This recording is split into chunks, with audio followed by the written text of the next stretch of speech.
కోతల రైళ్ళు మనలోనే కాదు, జంతువులు కూడా ఉంటాయండో. అయితే మరి కోతల రైళ్ళు ఎలాగ తమ గురించి చెప్పుకున్నాయి చూడండి. ఒక అడవిలో ఒక మర్రి చెట్టు ఉండేదట. చాలా ఏళ్ళుగా ఒక ఏనుగు ఆ చెట్టు కిందే నివసిస్తూ ఉండేది. ఒక రోజున ఒక కోతి ఆ చెట్టు మీదకి ఎగురుకుంటూ వచ్చి, ఏనుగు తమ్ముడు, నా చెట్టు కింద నీవు నివాసం ఏర్పరచుకున్నట్టున్నావే అందట.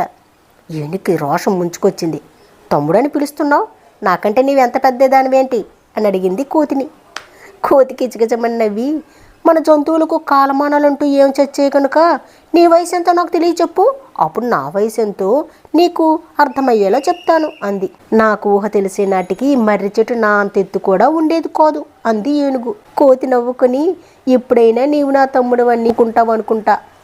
నా ఊహ తెలిసే నాటికి మర్రి చెట్టు సరిగ్గా నా అంత ఎత్తే ఉండేది. నేను నేల మీద నిలబడి దీని చిగురు నోటితో అందుకుని తింటూ ఉండేదాన్ని అంది. ఒళ్ళు తప్ప బుర్రని ఏనుగు కోతి కోసిన కోతలు నమ్మేసి తనకన్నా కోతి పెద్దని ఒప్పుకుంది. ఆనాటి నుండి కోతి ఏనుగు మీద పెత్తనం చలాయిస్తూ వచ్చేది. ఇది చూసిన ఒక కాకి ఏనుగు కోతి కలిసి ఉండగా, ఏం తమ్ముళ్ళు బాగున్నారా అని అడిగింది. నీ వయసు ఎంత ఉంటుంది ఏంటి అని అడిగింది కాకిని ఏనుగు. ఇప్పుడు ఈ మర్రి చెట్టు ఉన్న చోటికి కొంచెం దూరంలో మరో మర్రి చెట్టు ఉండేది కదా, నేను ఆ చెట్టు పళ్ళు తిని రెట్ట వేస్తే ఈ మర్రి మొక్క మొలిచింది అంది కాకి. కోతికవి కోతలను తెలిసి కూడా తన కోతలు బయటపడతాయని నోరు మూసుకొని ఉండిపోయింది.